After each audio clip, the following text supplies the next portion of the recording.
Audio Jungle.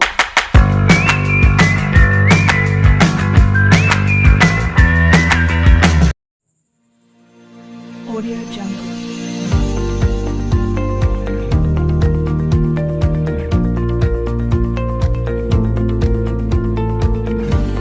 Audio Jungle.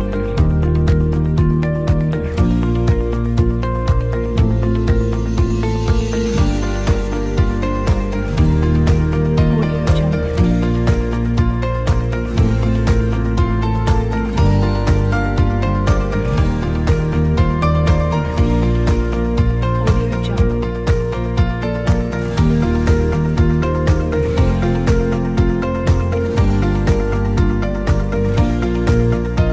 Audio Jungle.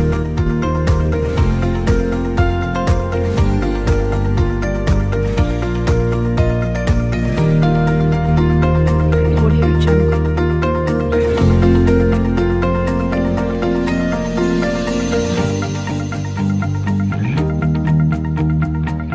Audio Jungle. Tata cara toharoh, sholat, puasa, zakat, haji beserta dalil dan hikmahnya. Toharoh secara syar'i terbagi menjadi dua, yaitu toharoh atau toharoh dari hadas dan toharoh dari najis. Toharoh dari hadas yaitu ada toharoh dari hadas ada 3 bagian, yaitu wudhu, mandi, dan tayamum. Kemudian alat yang digunakan untuk bersuci adalah air untuk mandi dan wudhu, dan tanah untuk tayamum.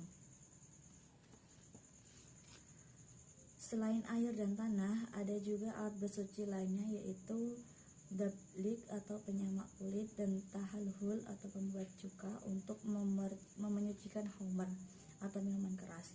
Sedangkan toharoh dan najis menurut fikih dan kotoran yaitu dengan membasuh dan membersihkan najis dan kotoran dengan air dan alat toharoh lainnya. Tayamum, tata cara bersuci dari hadas yaitu dengan wudhu, niat, membasuh wajah, membasuh tangan sampai siku, mengusap sebagian kepala, membasuh kaki sampai mata kaki. Kemudian tayamum, cara mandi wajib yang paling sederhana atau hanya melakukan hal yang wajib saja, maka ada 2 hal yang dilakukan, yaitu pertama niat dan kemudian mengguyur sekujur tubuh dengan air yang suci dan menyucikan secara merata. Tata cara bersuci dari najis mughaladoh disucikan 7 kali dengan air, salah satunya dengan debu. Kemudian najis mutawasito atau najis tengah-tengah yaitu dari kencing manusia, binatang, dan darah. Cara mensucikannya yaitu mengaliri najis tadi dengan air sehingga dapat menghilangkan bekasnya dan hilang pula sifat-sifatnya seperti warna, rasa, maupun bau. Najis mukhafafah atau najis ringan atau yang disebabkan dari kencing anak laki-laki yang belum makan kecuali minum air susu ibu, yaitu dengan memperciki air sampai merata. Kemudian dari mengetahui tata cara toharoh pada setiap hadas maupun najis, maka kehidupan umat muslim menjadi suci, bersih, dan sehat, tentunya terhindar dari penyakit tertentu. Sholat diawali dengan takbiratul ihram, diakhiri dengan salam. Hikmahnya sholat adalah kewajiban setiap umat muslim dan juga merupakan kebutuhan atau kewajiban. Dengan mengetahui tata cara sholat dengan benar maka dapat melaksanakan sholat 5 waktu akan menjadi baik dan benar caranya. Selain itu, dengan sholat hati akan menjadi tenang dan damai untuk menjalani makhluk atau umat Islam yang dikasihi oleh Allah Subhanahu wa Ta'ala. Dalilnya yaitu fasholli lirabbika wanhar, yang artinya maka dirikanlah sholat karena Tuhanmu dan berkorbanlah. Zakat ada dua, yaitu zakat fitrah dan zakat mal. Kemudian ada puasa itu menahan diri dari minum, makan, dan nafsu mulai dari terbit fajar sampai terbenamnya matahari. Dalilnya yaitu ya ayyuhalladzina amanu kutiba alaikumusiyam kama kutiba alal ladzina min qablikum la'allakum tattaqun. Yang artinya dengan berpuasa maka akan meningkatkan takwa, melatih diri untuk menahan hawa nafsu serta hal-hal kemadaratan yang lainnya dan baik untuk kesehatan. Haji tata cara haji rukunnya yaitu ada niat, wukuf, tawaf, sa'i, terus menggunting atau mencukur rambut, kemudian tartib.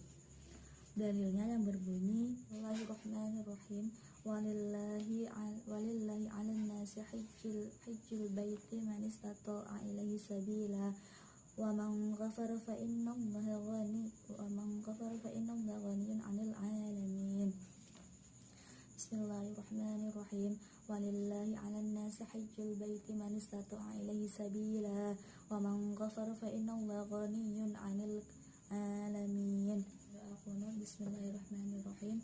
Allahumma hdini fi man hadayt wa 'afini fi man 'afayt wa tawallani fi man tawallayt wa barik li fi ma a'tayt wa qini syarra ma qadayt fa innaka taqdi wa la yuqda 'alayk wa innahu la yadhillu man walayt wa la ya'izzu man 'adayt tabarakta rabbana wa ta'alayt falakal hamdu 'ala ma qadayt astaghfiruka wa atubu ilaik wa sallallahu ala sayyidina Muhammadin wa ala alihi wa sahbihi wasallam. Pengertian dari SKI. SKI adalah sejarah kebudayaan Islam, di mana SKI merupakan sesuatu atau sebuah mata pelajaran yang mempelajari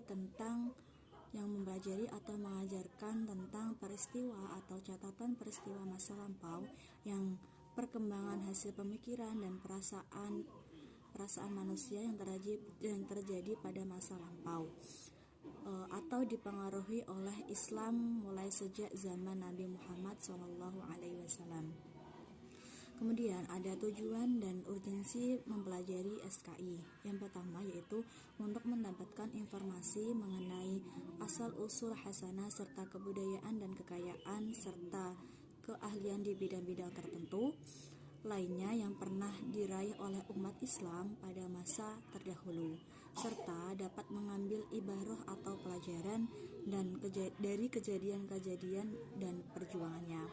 Kemudian yang kedua ada urgensi, yaitu untuk membentuk watak kepribadian umat, karena dengan mempelajari SKI, generasi muda sekarang akan mendapatkan pelajaran yang sangat berharga dan pelajaran serta perjuangan-perjuangan umat terdahulu.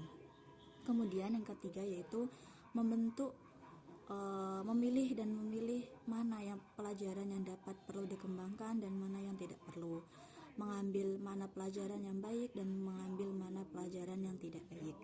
Kemudian tiga kisah dalam Al-Quran terkait dengan sejarah manusia di dunia dan ibarahnya.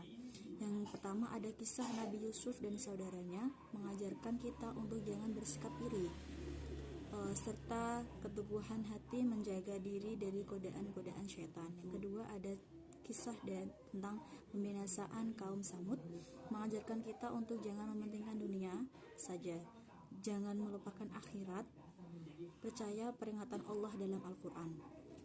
Kemudian yang ketiga ada kisah dari Qarun, jangan hanya menumpuk harta untuk kepentingan diri saja, tetapi berbagilah kepada umat manusia yang lain atas rezeki yang telah kita terima atau yang telah kita peroleh. Kedudukan Al-Quran dan Al-Hadis sebagai landasan dan dasar pendidikan agama Islam. Al-Quran merupakan pedoman hidup setiap muslim. Kedudukannya sebagai pedoman hidup, sebagai rujukan atau landasan pendidikan Islam yang utama karena pendidikan Islam sendiri secara umum adalah untuk menjadikan setiap manusia atau setiap muslim untuk paham tujuan hakikat kehidupannya atau keimanannya. Al-Quran merupakan rujukan utama terkait apa-apa yang penting diajarkan dalam pendidikan Islam. Begitu juga dengan Al-Hadis. Al-Hadis juga penting dalam pendidikan Islam. Tidak semua hal yang dikaji dalam Al-Quran dikaji secara perinci, di mana nanti hadis merupakan cara atau rujukan terkait apa-apa yang belum dikaji secara rinci dalam Al-Quran. Dengan landasan pada keduanya, maka pasti pendidikan Islam akan sampai pada tujuannya. Landasan yuridis pendidikan agama Islam, landasan struktural atau konstitusional yaitu terdapat pada Undang-Undang 1945